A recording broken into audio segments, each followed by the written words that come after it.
Good afternoon, everyone, and welcome to part two of the ego versus higher self.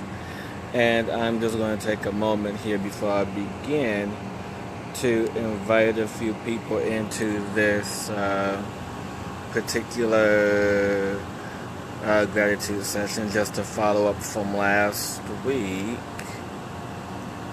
So just bear with me a few moments while I invite a few special, wonderful people.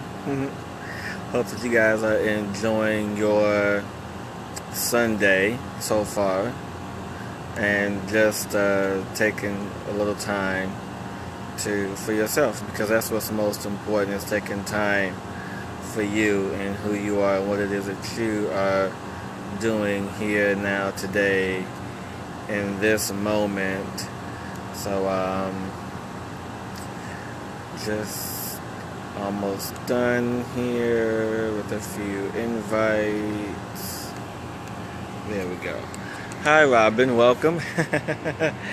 So now that I'm done inviting the whole entire world, so how many of you guys saw the session from last week? Just type in me if you guys saw ego versus higher self from last week, because I would do a quick recap to make sure that we are all on the same page, so that we can make sure that we all have a full understanding what the difference of ego versus higher self is, and just have a full, complete understanding to make sure that we are all on the same page. Hey Allison.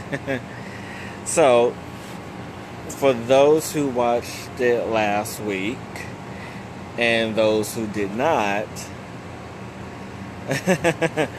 just in time, that's amazing, Jermaine. So just to do a quick recap from last week, is what is the true definition of ego? And ego is our lower vibrating energy that we come into alignment with to help motivate us, help push us in the direction that we desire to go in, to fulfill a goal, a desire, anything that we really want to achieve in life. And our higher self is a higher vibrating frequency, our intuition, our source self, our higher self, our God self, directing us, guiding us, and offering us information to move in the direction to live in the purpose that we have chosen to live in. And that's pretty much the main difference between the two, of the higher self and ego.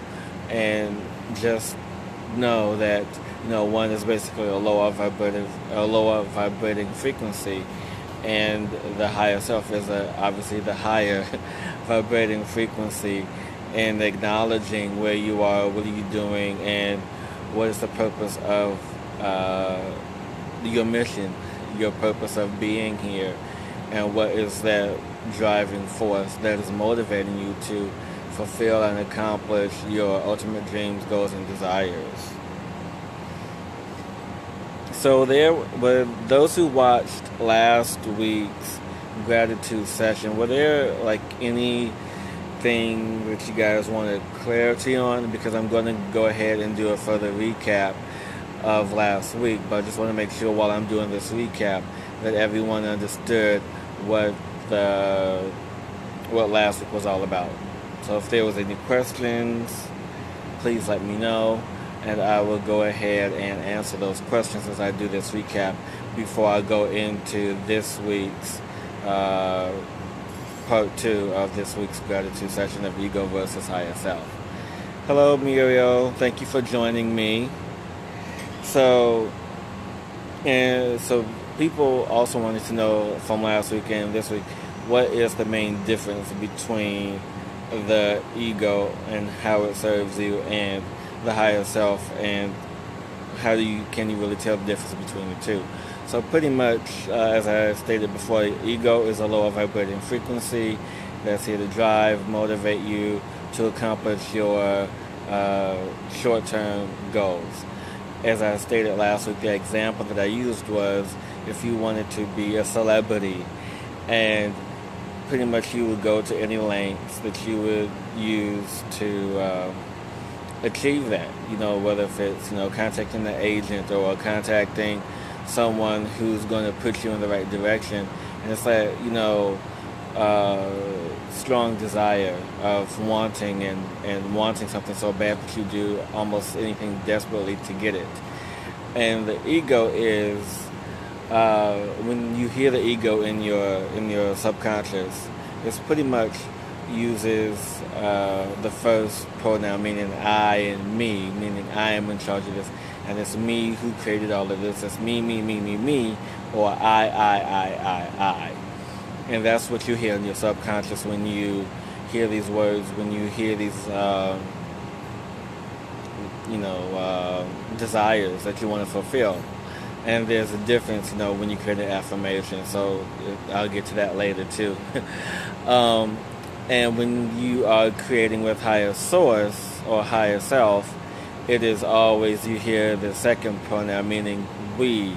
It's we are who that's creating this. It is we that is manifesting this. It is we who is ultimately in charge of our, desires and what it is that we wish to create in this world.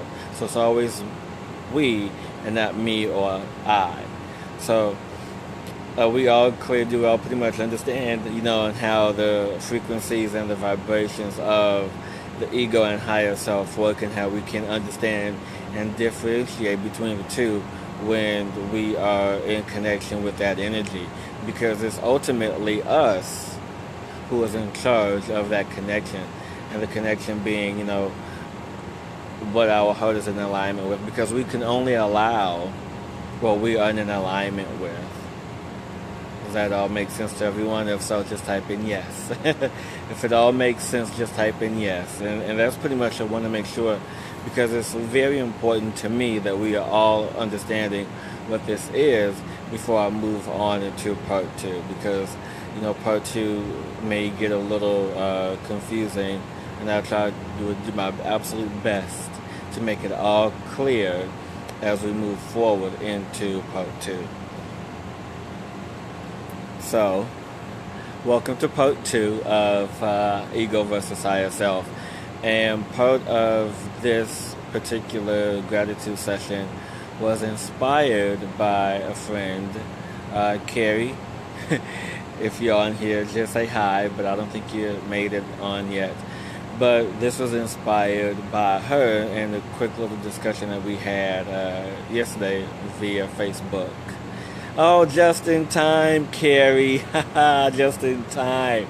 I was just talking about you. So yeah, so true. Great reminder. Yeah, so everything is energy. Right on, Tawanda. Right on.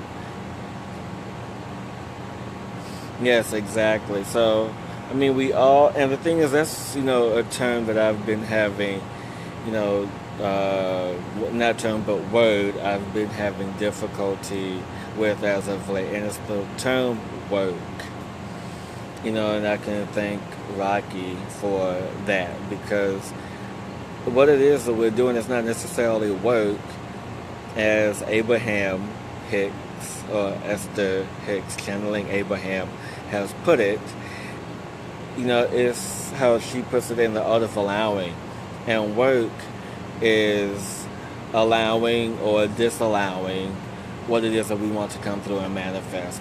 So, Jermaine, just think about that for a little bit. It's, when we think of the word in term work, work in the physical sense, yes, labor, manual labor, we have to use our physical bodies to physically accomplish things. So yes, that terminology fits that category. But when we consider doing the work on self, it's whether we are allowing or not allowing the energy to flow through us to do the work that is desired. So just something to keep in mind.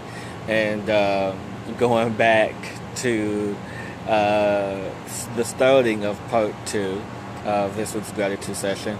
So Carrie, like I said, you jumped in just in time, because I was getting ready to talk about competition and how competition, how can you really determine the difference between higher self and ego, and what pushes that motivation, what is the desire behind that.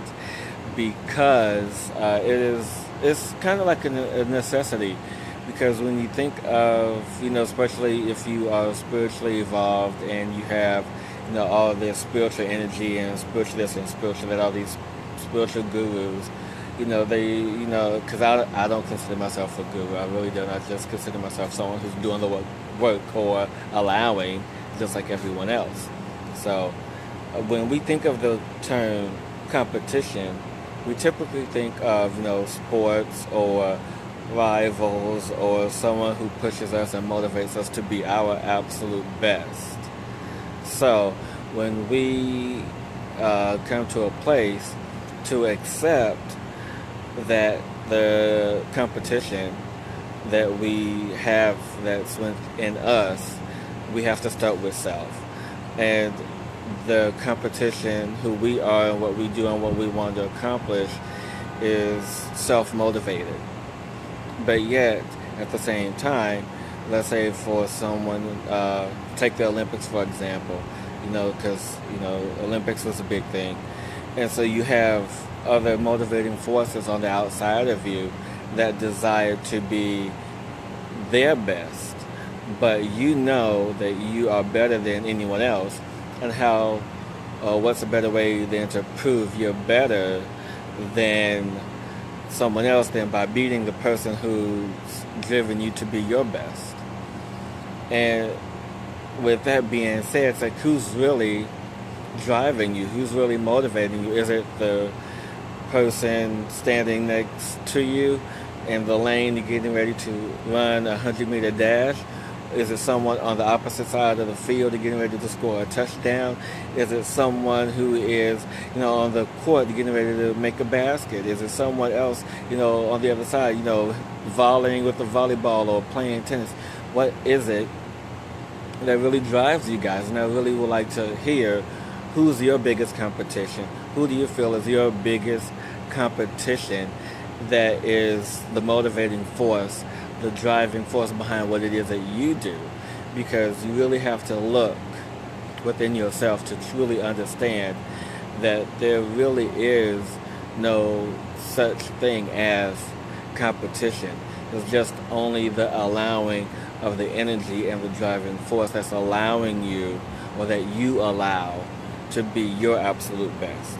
And that's what it pretty much comes down to, is someone who you desire to be.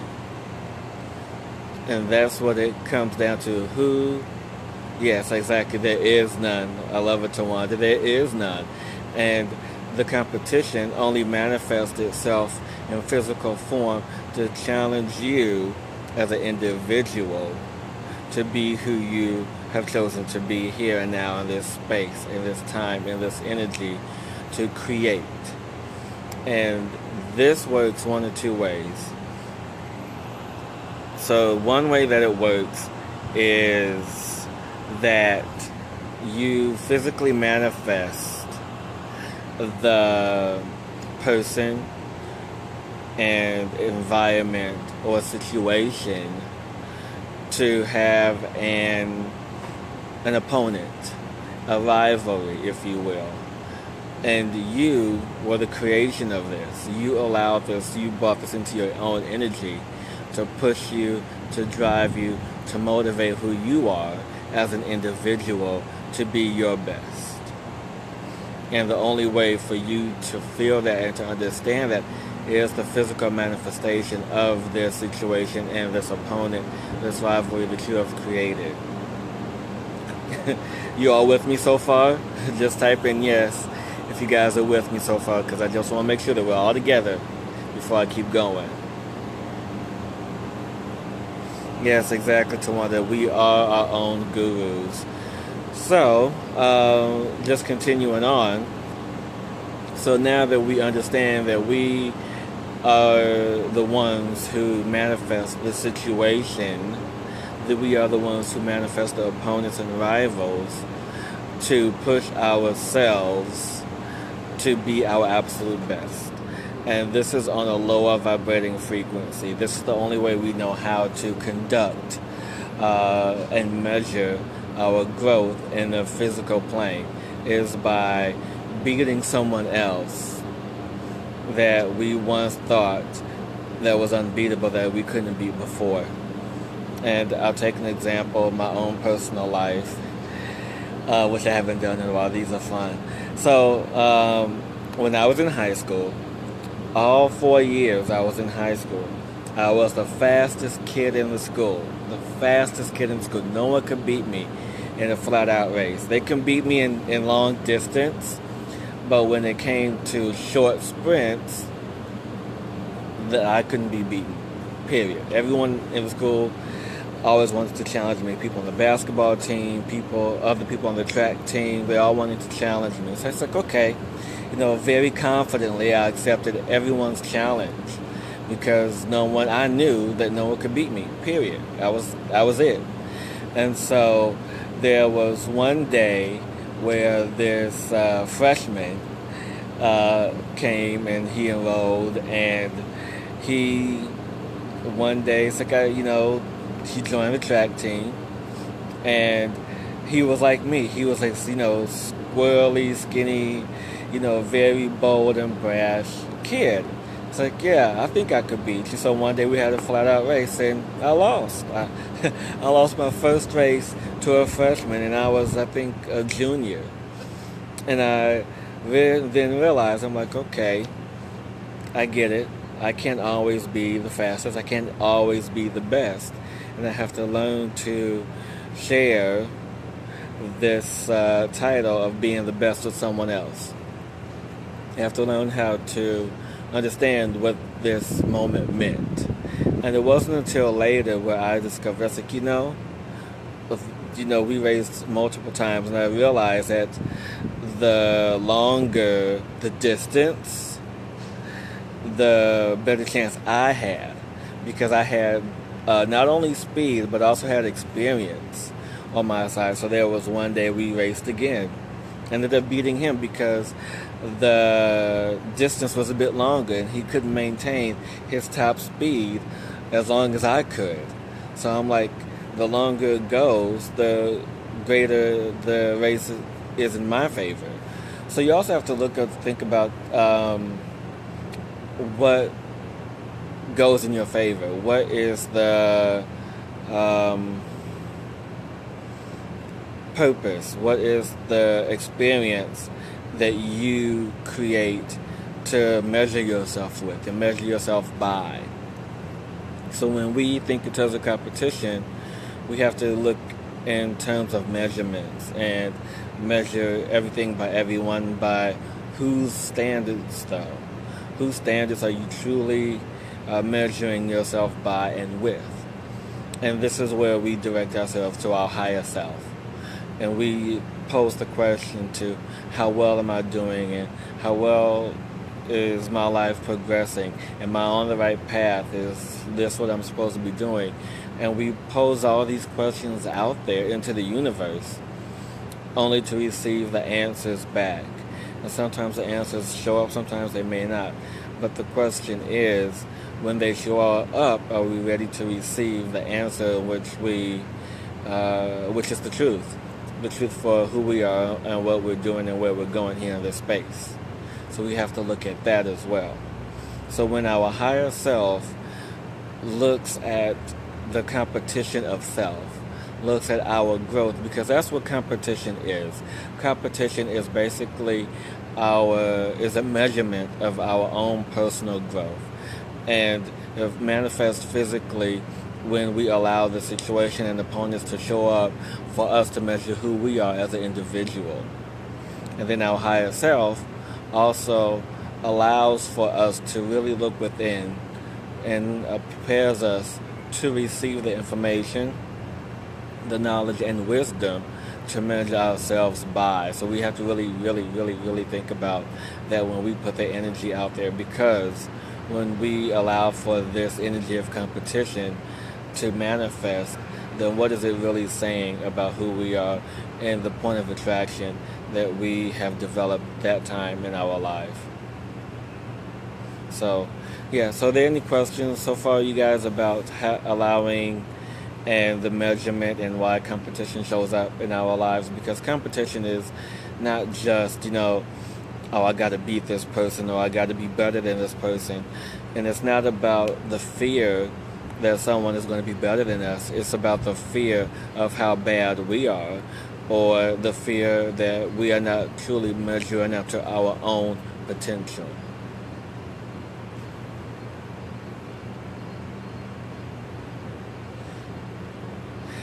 Hi, right on time, Rocky. And I just said that, 'cause that's right on time. You're in alignment with what I just spoke about. So yeah, so it's all about how everything shows up and what you are truly allowing, and if it's not solely based on looking outside of yourself. It's basically looking inward and what you are afraid of, because that's why competition manifests itself. This is how we really look at our surroundings and our internal self. Like, what am I really, really, really afraid of? And what is it that I am really not wanting to accept or challenge anymore? Because that's basically what it is. It's fear is definitely how, or not fear, but competition is how do you challenge yourself. And that's pretty much how it comes up. Hello, Harriet. Hello, Michelle. So, yes, competition is how fear shows up and what it is that you are truly afraid of. So what are you afraid of in your life here and now to where it's not going to show up? What's not, and what are you not allowing? So you really have to look at that. So you really have to allow and understand what you are afraid of and what are you measuring yourself by, because that's what it comes down, basically that's what it comes down to, competition. Number one is, what is it that you have manifested, where the physical manifestations of competition shows up, meaning people and situations to where you have to prove that you're better than them. And when you prove that you're better than them, you're only measuring yourself up by your own personal standards to see how well you have progressed and how well you have done. But yet, at the same time, you still seek that challenge to beat and conquer, only because you are still afraid of facing your own fears and challenges. So you really have to look at the challenges that you allow in yourself and within what's going on. So yeah, so Jason, you had a question, so let's go back. How do you know that you are measuring up to the best that you can without comparison/contrast? And that's an excellent question, Jason. And the best way to measure up is, how do you feel inside? You can reflect upon, past situations in your life, and how do you react to them?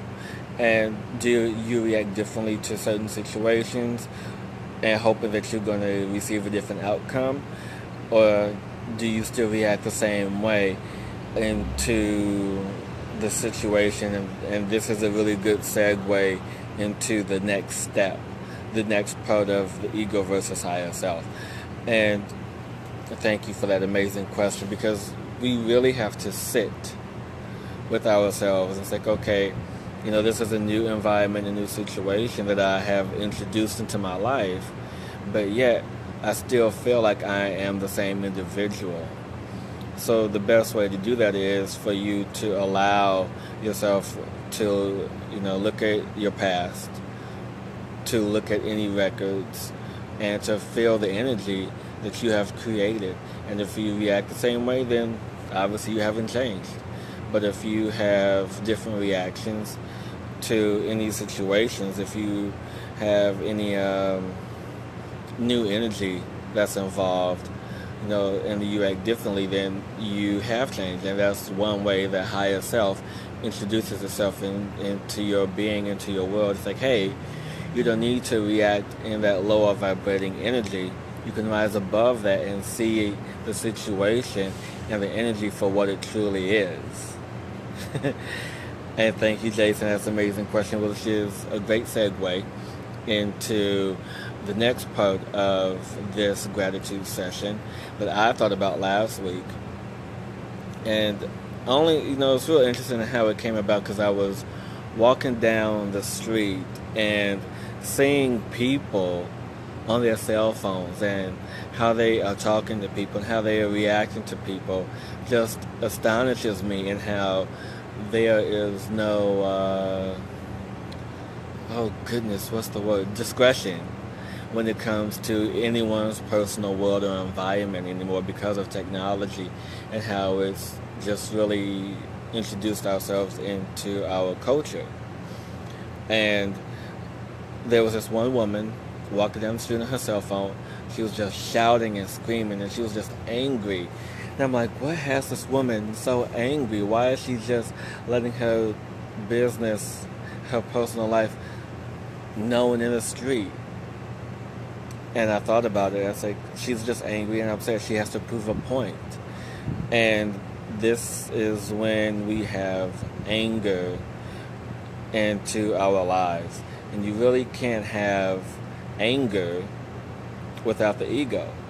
Because when we are simply angry or upset with someone in our life, and it could be a person we don't even know, and we can transfer that energy elsewhere. It's the ego not wanting to let go. It's the ego not wanting to die. It's the ego wanting that attention that we have to do to feed it. And the ego, like anything else, has to be fed. And it has to be fed with lower vibrating frequency. It has to be fed with, those who are not aware that they are feeding the ego, that they are acknowledging who they are. And actually, there are some people who are very aware. They have a huge ego. And the only way to feed it is to get more of that attention that feeds them and cheers that ego on to just be so massive that nothing else around them truly exists. So I want to hear from you guys, because this is real interesting. I want to hear from some of you guys. What are some of the things that that get you so upset that you just allow your ego to truly take over your personality? And this is who I am, and this is what the situation is, and it's just has me just fired up, and I can't let it go until I resolve this issue. And that's pretty much what the ego and being angry does. It just allows you to be in this space, to be in this energy, to be upset, to where you don't care who's around you. You just have to let it go. You just have to let it out. And it's like, I'm so mad at you. I don't care about you.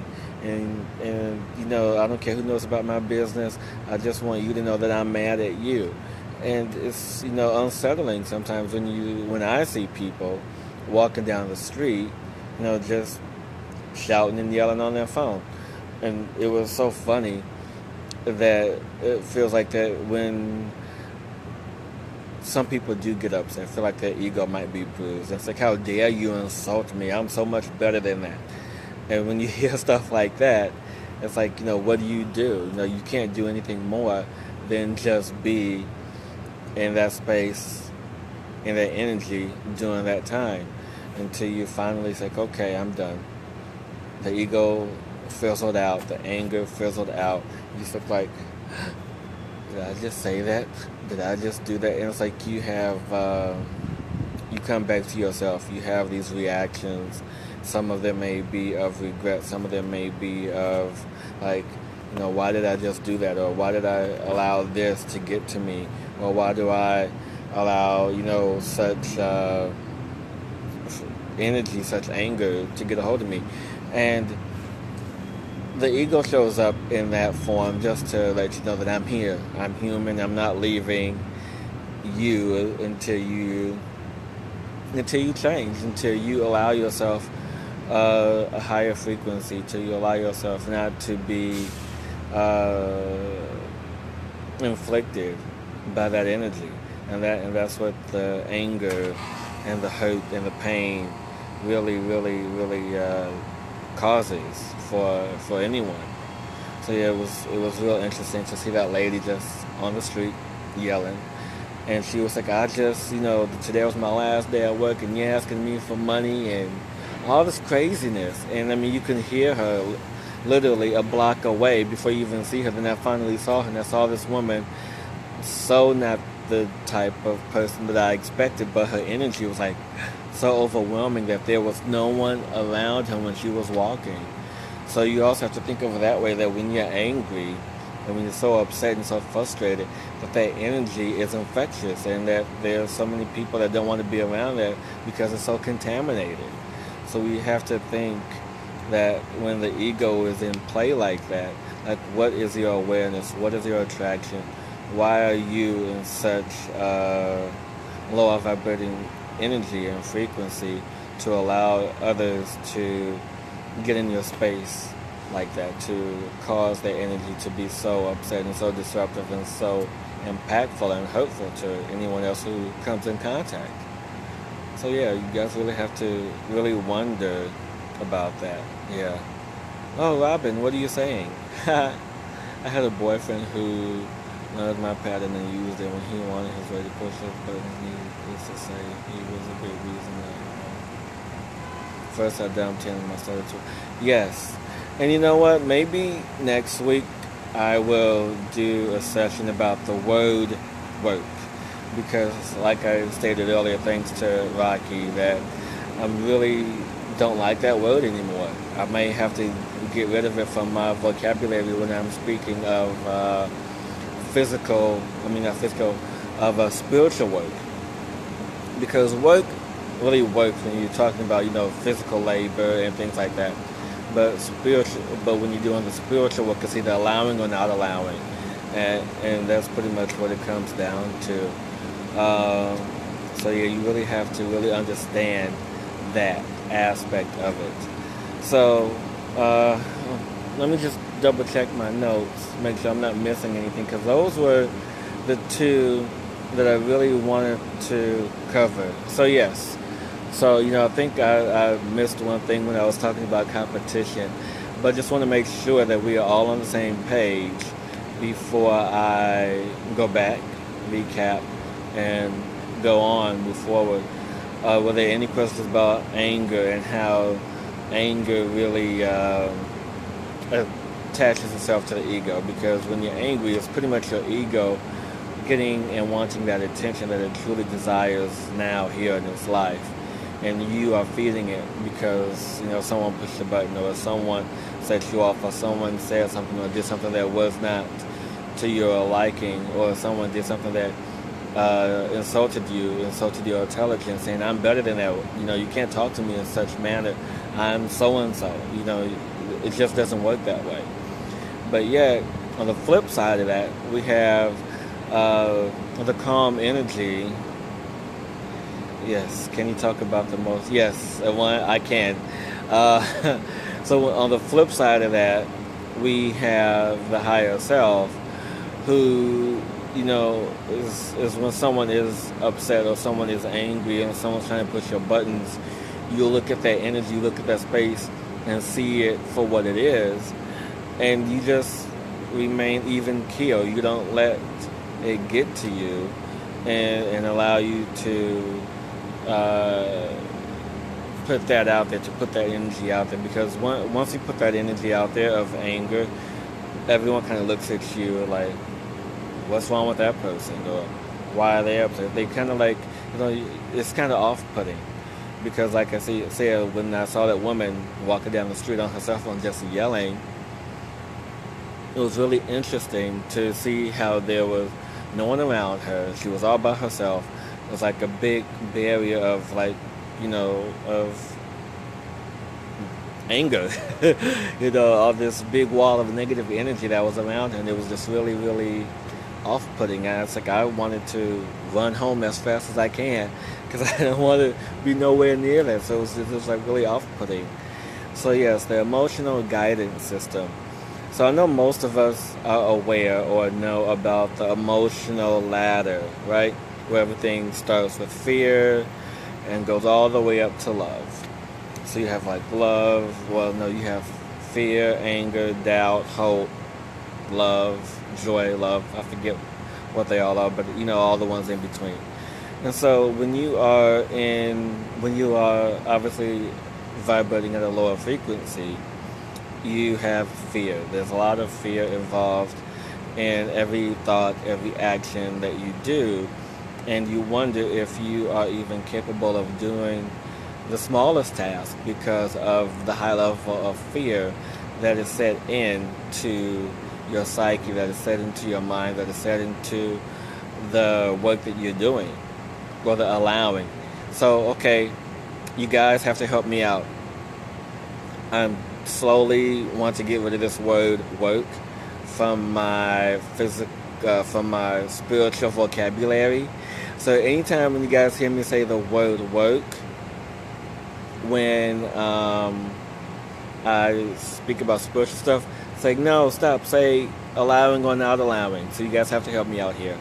So the emotional guidance, going back to the emotional guidance system, when you guys are in this emotional ladder, starting with fear and allowing more love and joy and hope into your life, you really have to analyze the system, because fear is the negative base that is there, and it's a lower vibrating frequency.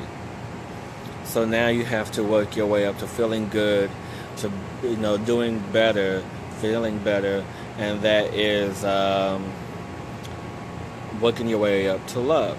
So obviously, with everything that you do, there is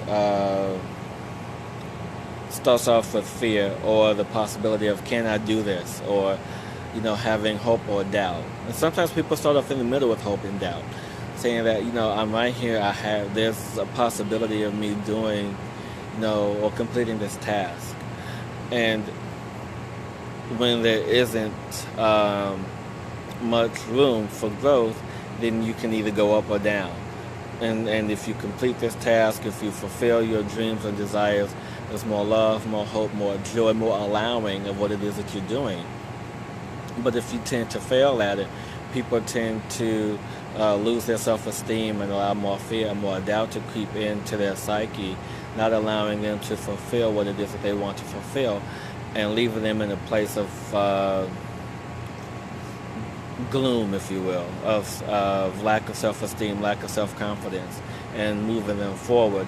And yet, here comes the ego creeping back in, saying, yeah, I can do this, or I can do that, as opposed to reaching for better feeling thoughts and reaching for things that make you feel good, and having a conversation with yourself and with your higher self, saying that we are able to do this, that we are able to complete this joy, we are able to fulfill this task, and we are able to analyze it and look at it from a different perspective, to just make sure that we are in this place of allowing the process to unfold and allowing the joy to happen, and just allowing more things to manifest here in our life. And I can say that just switching the word from work to allowing, I even feel much better doing it. So you have to pretty much remember where you are in this emotional space, because that's what pretty much guides us, is our emotional space. And whether if we are filled with hope and reaching for feeling better feeling thoughts, that we can move ourselves up to love and joy and happiness and peace, and just allow all of that love to come in, as opposed to you're filled with hope and doubts. Like you stop and analyze and overthinking and questioning every move that you make, and it's just going to allow for more fear to come in into your world. So it's up to you if you want more fear to come in, or if you want more love and hope and joy to permeate your environment, to just allow it to just be who you are and where you are, and just be okay with that, and just allow the process to grow. So yeah, yay! Just going back, just want to make sure I got everyone's question here. So yeah, I worked in crisis management for several years. I learned to put up fires quickly. I found out that I could do the same for myself. Yes, exactly. The view is always best from above, and when you're in the place of love, Carrie, everything just looks wonderful, right? So yeah, so just want to make sure that we are all on the same page about how looking at anger from different points of view. Whether if it's you who is the angry one looking out at the situation that created that anger, and it'll set off the ego like, okay, I am this and I am that, I'm so much better than all of X, Y, and Z. And when people insult you and feel that's not who you are, or if you're the one on the receiving end of someone else's anger, then you really have to look at it from like, okay, this person's upset, just let them be in the place that they're in, and allow that to just kind of unfold, and allow that person to just be in the place that they're in, to accept the flow of energy and just be. And we can, it's like kind of like a twofold process. When, the lady on the phone walking down the street yelling, have this barrier of negative energy around her. I wanted to be around her, but at the same time, me wanting to run away, not wanting to be around it. At the same time, I also thought, it's like, what is this woman feeling? What is this woman processing to where she's so angry and hateful towards the individual on the other end of that phone, to where she is like letting her business out in the street? And I had to feel like it was, her ego, letting the person know, it's like, look, I'm doing my absolute best in this situation. And yeah, Carrie, everyone needs a hug. So yeah, so I thought, it's like, this woman is only doing her absolute best in this situation, knowing that, that she just lost her job, or just something happened, and that there's not the money coming in that she really needed, and somebody else was asking her for money. That's all I heard. And that, sometimes when our life force, what we feel is our life force, our blood, line to having a decent living is cut off. Kind of like, it's like, damn it, what do I do now? Damn it. It's like we go into panic mode, and I feel that's what she was at, in panic mode, trying to get a grip on life. And it was like the ego's like, okay, I'm going to show her, that it's not as easy as she thinks it is. I'm going to like stir up some stuff. And that's pretty much what the ego does. The ego is a pot stirrer. It stirs up stuff, and it brings up stuff that sometimes we may not be comfortable with. And when we are not comfortable with everything we have and need and desire, then, that fear sets in. So we really have to analyze and look at where we are, whether if it's allowing or not allowing the process to unfold. So yeah. So guys, are there any questions, any concerns? Because I just want to make sure that we all on the same page while I look at my notes here. So, I think I covered everything. This was good, quick, easy, efficient. So, yeah, I mean, I just kind of wrote down a couple of sentences and just making sure that I hit everything, because, I just want to make sure that everyone gets what they need. It's important for me to feel that you receive the information that you receive. It's important to me that everyone is moving up on the emotional ladder, that we all have a view from the top of love, and then those who are on this mountain, on this ladder, is getting a hand up, is being moved up to the ladder of love, when allowing and not allowing the process to unfold. Yeah, I think that's what I'm gonna do next week.